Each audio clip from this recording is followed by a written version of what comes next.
The night Jonah Voss walked back into her life, Sylvie Crane was elbow deep in someone else's chest cavity. Rain hammered the skylights above OR4 at Mercy General Hospital in Philadelphia. Outside, January had turned the city gray and bitter. Inside, everything was white light and controlled panic.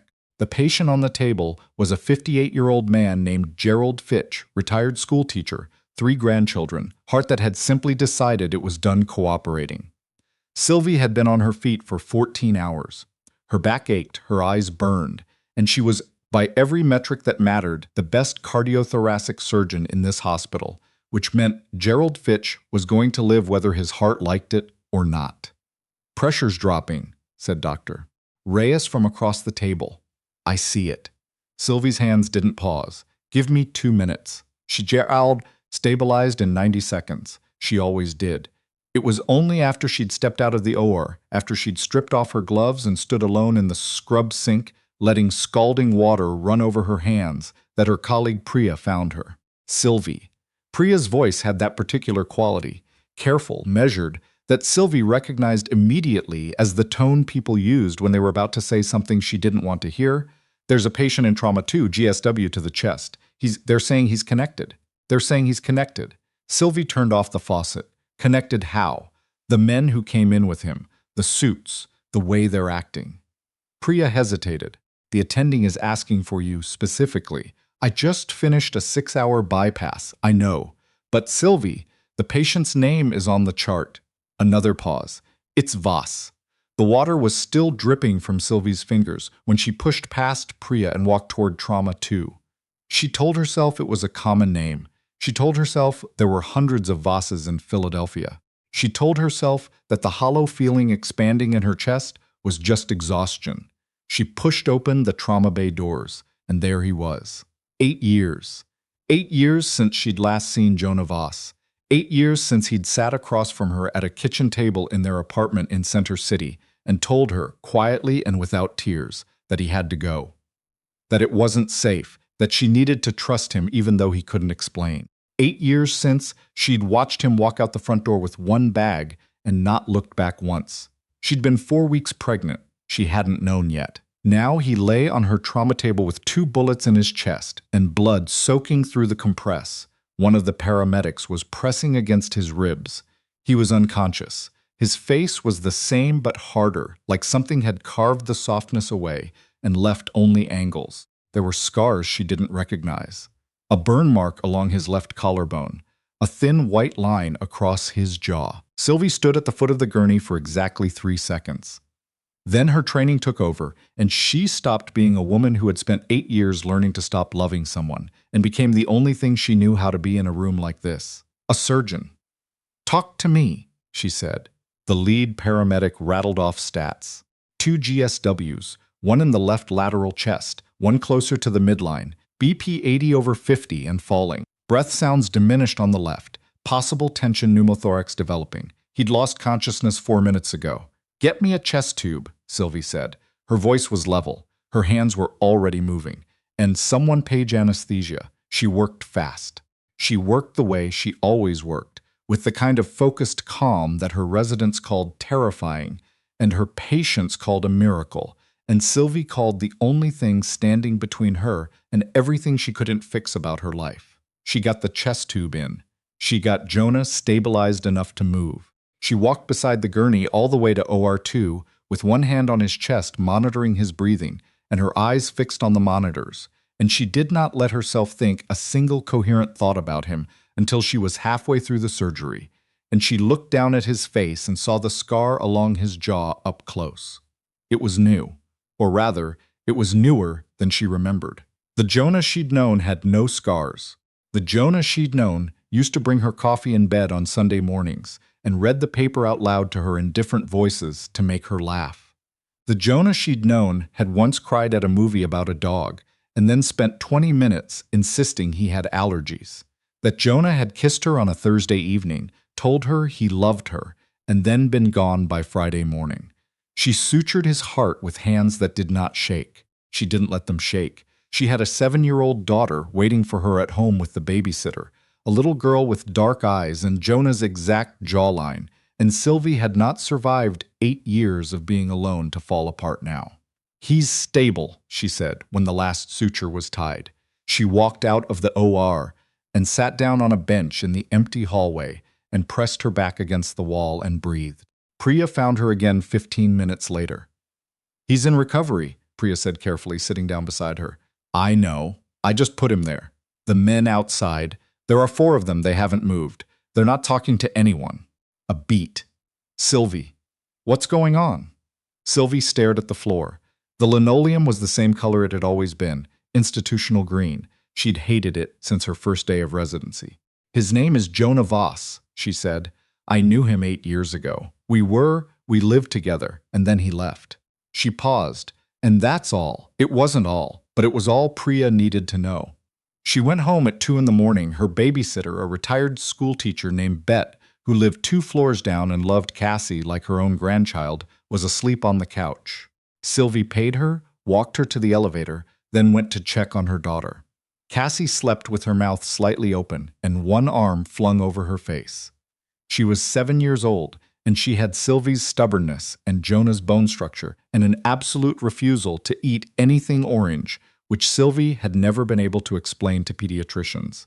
She was the best thing in Sylvie's life. She was the reason Sylvie got up in the morning when everything else felt impossible. Sylvie stood in the doorway, watching Cassie breathe for a long time.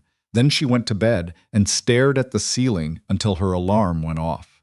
Jonah woke up the next afternoon. Sylvie knew because Priya texted her, even though Sylvie had specifically asked not to be notified, which told her everything she needed to know about Priya's reading of the situation. She ignored the text for 45 minutes. She made rounds. She checked on Gerald Fitch, who was doing beautifully, and had already asked 3 nurses to sneak him a cheeseburger.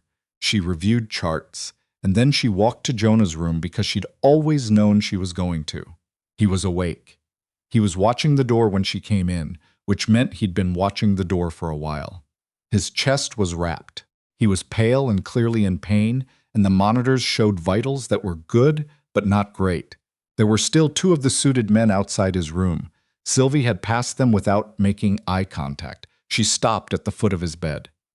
"You shouldn't be awake yet," she said. "You shouldn't have been the one to operate on me," he said. His voice was rougher than she remembered.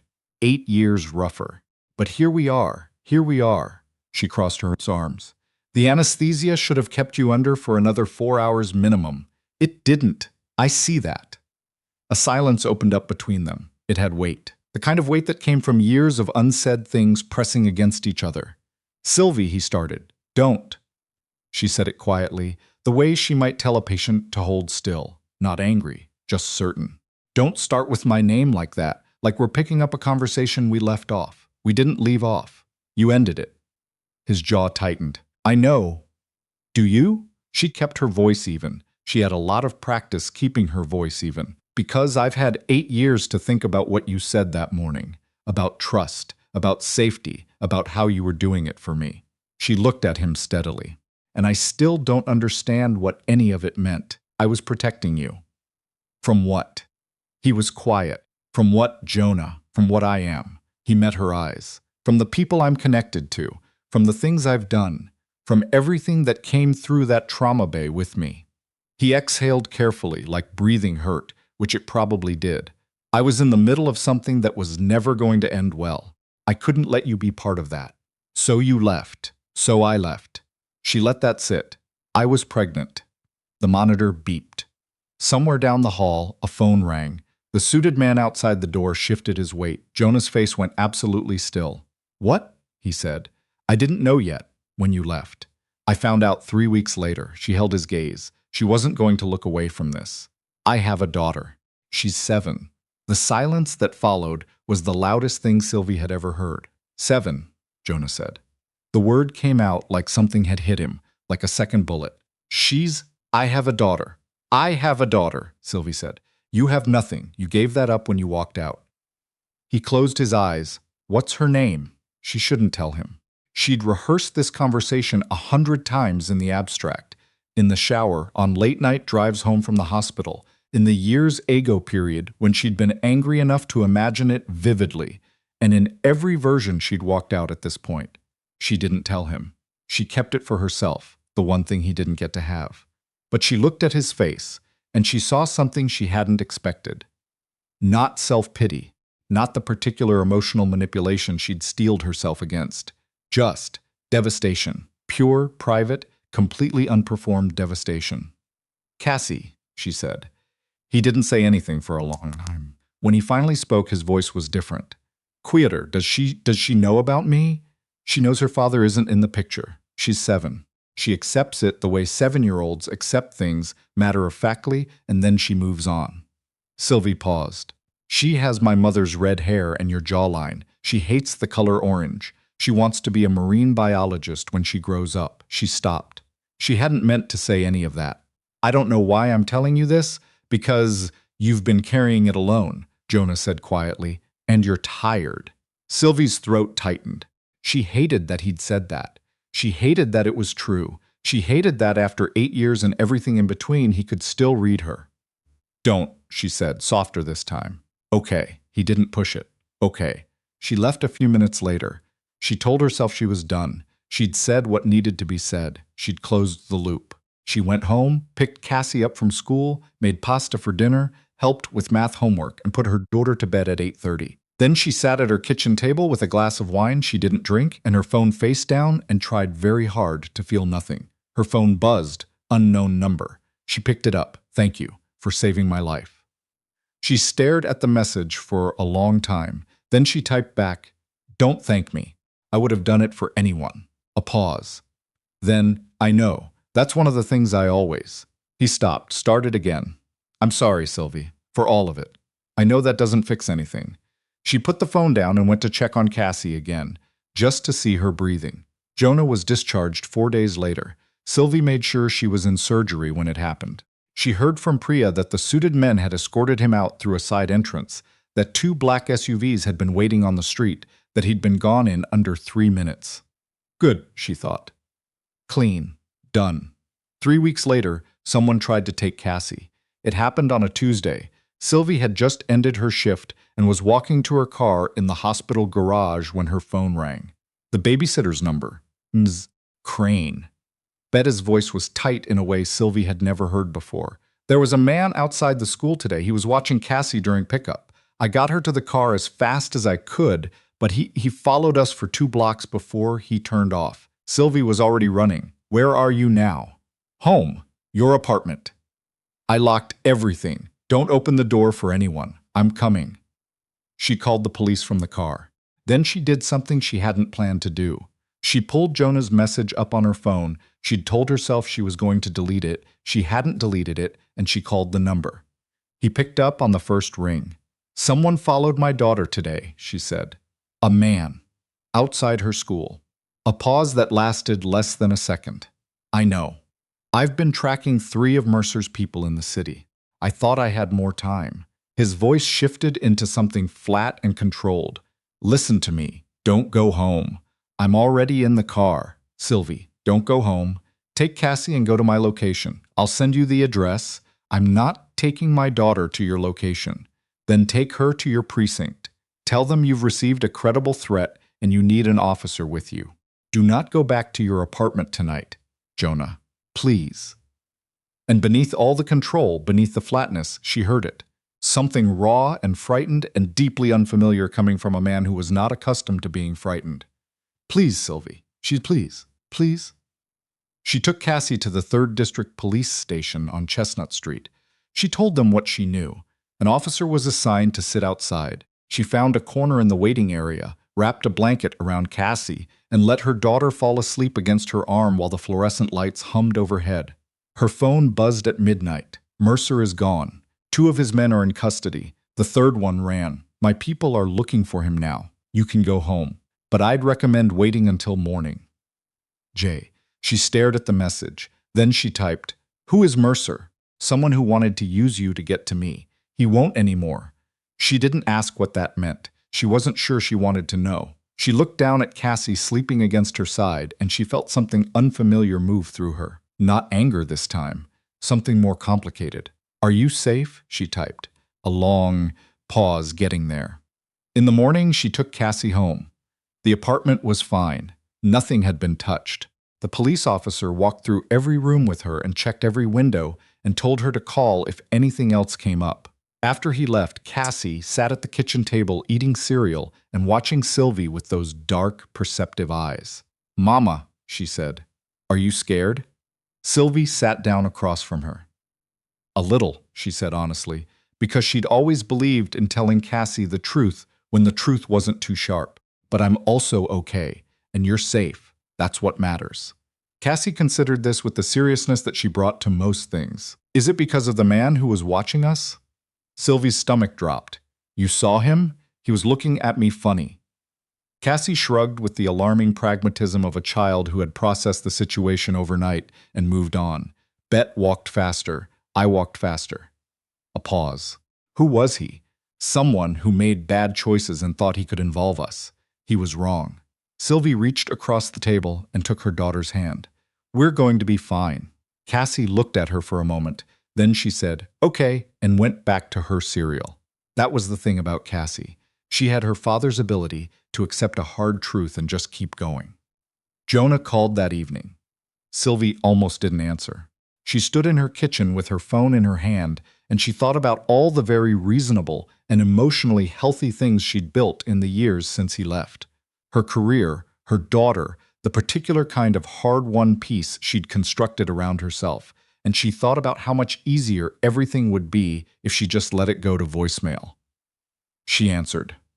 "She's okay," he said, before she could speak. "She's okay. She went to school today and made a papier-mâché whale and told me it was an orca because orcas are technically dolphins and she wants to be accurate." "She's fine, Jonah."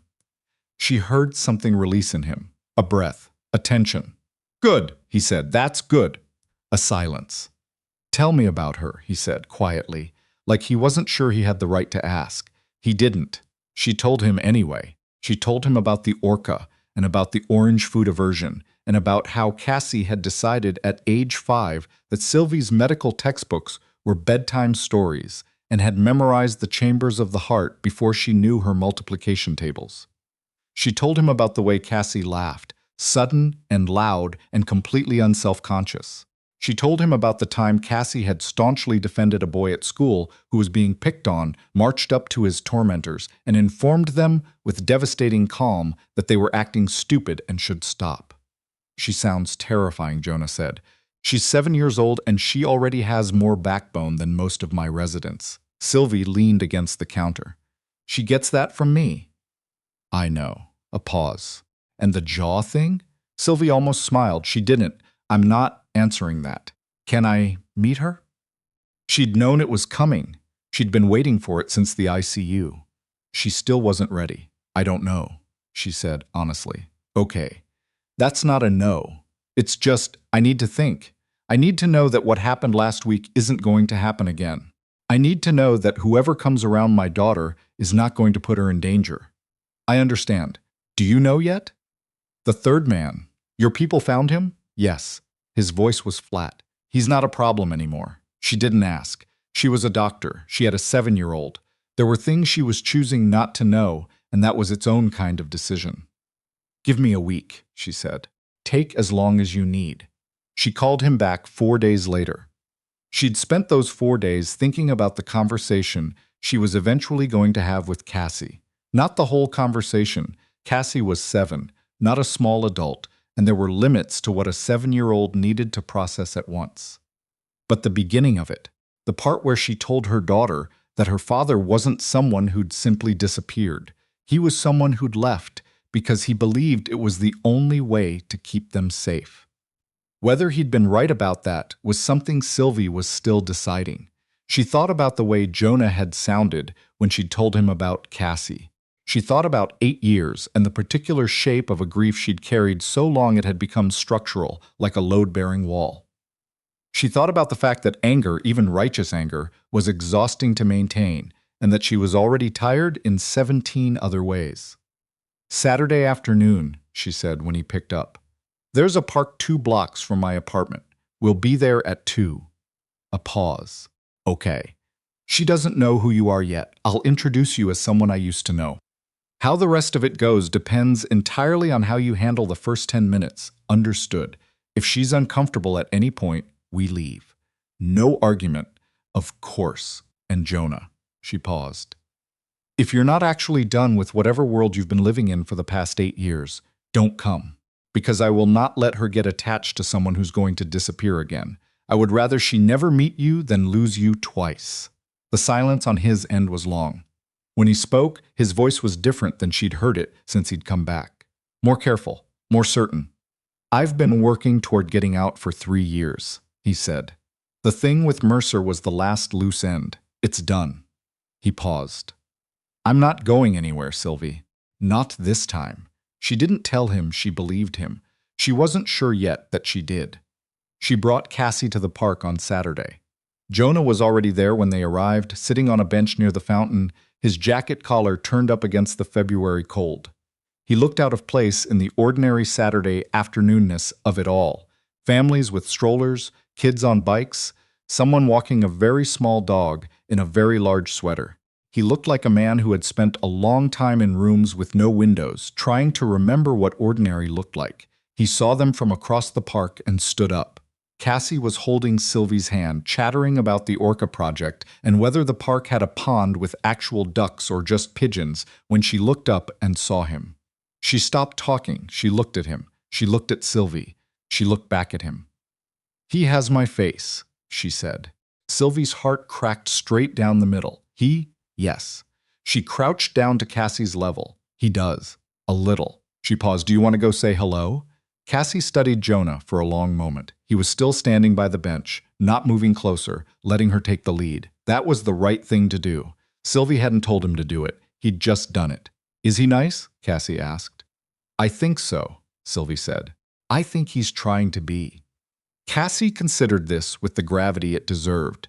Then she took a step toward him and another, and then she was walking across the park with her chin up and Sylvie's stubbornness written in every line of her small body, and Jonah crouched down to her level the way Sylvie had, and they said something to each other that Sylvie was too far away to hear. And then Cassie laughed. That sudden, loud, completely unself-conscious laugh. Sylvie pressed her knuckles against her mouth and breathed. They stayed in the park for 2 hours. Cassie talked constantly, which was her natural state of being, and Jonah listened with the kind of absolute attention that Sylvie remembered from their years together. The way he made people feel like the most important person in the room. He'd always done that. She'd loved it once. She was watching it happen to her daughter, and she didn't know what to do with any of the feelings that came with it. When they finally walked home, Cassie slipped her free hand into Jonah's without asking, the way children sometimes did with people they'd decided they liked, and he looked down at her small hand in his, and then he looked up and found Sylvie's eyes, and something crossed his face that she couldn't name. Can he come for dinner sometime? Cassie asked that night, brushing her teeth. Sylvie looked at her daughter in the mirror. Maybe. He doesn't know about orcas, Cassie said, with the mild disdain of the expert. I could teach him. I'm sure he'd appreciate that. Cassie considered this. He looks like me, she said again, but differently this time. Matter of fact, already folding the information into her picture of the world. He does, Sylvie said. Is he my dad? Sylvie paused. She'd been ready for this question in the abstract. She was less ready for it at 8:30 on a Saturday night with toothpaste on her daughter's chin. Yes, she said, because she'd promised herself she would always tell Cassie the truth when the truth wasn't too sharp. And this truth, she thought, wasn't sharp. It was just big. He is. Cassie looked at herself in the mirror for a moment. Then she spit, rinsed, and said, okay, and climbed into bed. Sylvie stood in the bathroom doorway for a long time after Cassie's light was out. The months that followed were not simple. Nothing about rebuilding something broken was simple, and Sylvie didn't pretend otherwise. There were difficult conversations and longer silences, and more than one evening when she and Jonah sat across a kitchen table with a space between them that was 8 years wide, and neither of them knew how to cross it. But Cassie crossed it for them. Cassie, who treated her father with the unsentimental practicality of a child, who had decided he was hers now and was proceeding accordingly. She taught him about marine biology with the authority of a graduate student. She informed him that he was pronouncing orca wrong. He wasn't, but she was 7. She fell asleep against his arm during a movie, and Sylvie looked over at the two of them and felt something she hadn't felt in a very long time. Something that was almost dangerous in how good it felt. "I know I don't have the right to ask for this," Jonah said one evening after Cassie was in bed. They were in the kitchen, the ordinary, fluorescent-lit kitchen of Sylvie's apartment, which was nothing like the life he'd been living and everything like the life he'd walked away from. "I know I used up every right I had." "You did," Sylvie said. "I'm not asking you to forgive me. I'm just—" He stopped. "I'm asking if there's a version of this where I get to stay." She looked at him across the table. The same table where she'd sat 8 years ago with a pregnancy test she hadn't known what to do with. The same kitchen where she'd built her whole life in the space he'd left behind. "I don't know yet," she said, "but I'm not asking you to leave." He nodded. He didn't push it. That was the thing she hadn't expected, that after everything, he was patient, that he showed up and kept showing up and didn't ask for more than she was ready to give, that he came to Cassie's school performance and stood in the back row and didn't say a word when Cassie waved at him from the stage and he had to look at the ceiling for a minute, that he showed up when she had an overnight surgery and stayed with Cassie without being asked, reading marine biology books and apparently learning a great deal about orcas. That he was quietly and without fanfare exactly the person she'd believed he was capable of being 8 years ago. The night she finally said it out loud, they were standing on her balcony in April. The city had thawed. Something was blooming in the planters she kept on the railing. She'd planted them the second year after he left, the year she'd decided she was going to start making things grow. "I'm not the same person I was," she said. "Neither am I. I'm harder. I'm more tired. I have about 30% less patience than I used to." "You have about 40% more of something else," he said. "I'm still figuring out what to call it." She looked at him sideways. "Is that your version of a compliment?" "It's my version of the truth." She looked at the city. She looked at the lights. She thought about Gerald Fitch, who'd been discharged 3 weeks ago, and had sent her a card with a cheeseburger drawing on the front. She thought about the life she'd built from scratch, this particular and specific life that was hers. She thought about the fact that she'd been running on sheer stubbornness for 8 years, and maybe, possibly, she didn't have to run anymore. "Don't disappear again," she said. "I won't. I need you to understand that that's not a thing I can survive twice. Not me, and not her. I know." He held her gaze. "I know exactly what I'm asking to protect, and I understand what it costs if I fail. I'm not going to fail." She believed him. That was the part that surprised her, that after everything, after all the careful walls and the reasonable emotional defenses, she looked at him standing there in the April dark, and she just believed him. "Okay," she said. He reached out and took her hand. The contact was quiet and deliberate, the way all the best things were. Nothing dramatic. Just his hand and hers and the city below them and the sound of Cassie's music playing faintly through the balcony door. They got there slowly. The way people who have already survived the worst of each other get there. Not with grand gestures, but with Tuesday evenings and school pickups, and Cassie insisting Jonah had to be present for the debut of her ocean diorama, because he was her research assistant and his attendance was non-negotiable. With Sylvie falling asleep on the couch during a documentary and waking up with a blanket she hadn't put on herself. With the particular morning when Cassie called him Dad for the first time, completely casually, mid-sentence, as though she'd been saying it for years, and then just kept talking, and neither of the adults in the room were capable of speaking for about 45 seconds. A year after the night Jonah came back through those trauma bay doors, they stood in a small ceremony at a friend's house in the Berkshires. October light through the windows, Cassie in a dress she'd chosen herself, which was aggressively green because she said it was the color of kelp. And kelp was important to marine ecosystems. She walked between them and held both their hands. The officiant asked if they chose each other through everything that had already passed and everything that was still to come. Sylvie thought about the 14-hour shift, the blood on her scrubs. The 3 seconds she'd stood at the foot of that gurney and felt the past crack open under her feet. She thought about sitting in a police waiting room at midnight with her daughter asleep against her arm. She thought about April and the balcony and the moment she'd decided to believe him. She thought about all the years she'd spent building a life in the space of someone else's absence and how, against all reasonable odds, those years had made her someone worth finding again. "I do," she said. Jonah's voice was steady. "I do." Cassie cheered. 2 years after that, Jonah stood in the last of his old connections and ended it. Not violently, methodically. The thing he'd spent years building a way out of was finally behind him. He drove home to Philadelphia, to the house they'd bought in Chestnut Hill, with a yard big enough for the tide pool Cassie had been engineering for 6 months. Sylvie was in the kitchen when he came in. She looked up. "Done? Done." She crossed the kitchen and kissed him. Outside, Cassie was in the backyard with a watering can, doing something scientific to her tide pool experiment and narrating it to no one in particular. They stood at the kitchen window and watched her. "She's going to be incredible," Jonah said. "She already is." Sylvie leaned her head against his shoulder. "She's just getting started." That was the truth of it, finally. Not a perfect story, not a clean one.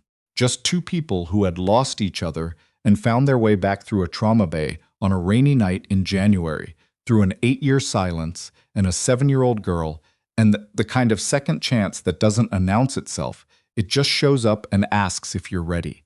And for the first time in a long time, Sylvie had been.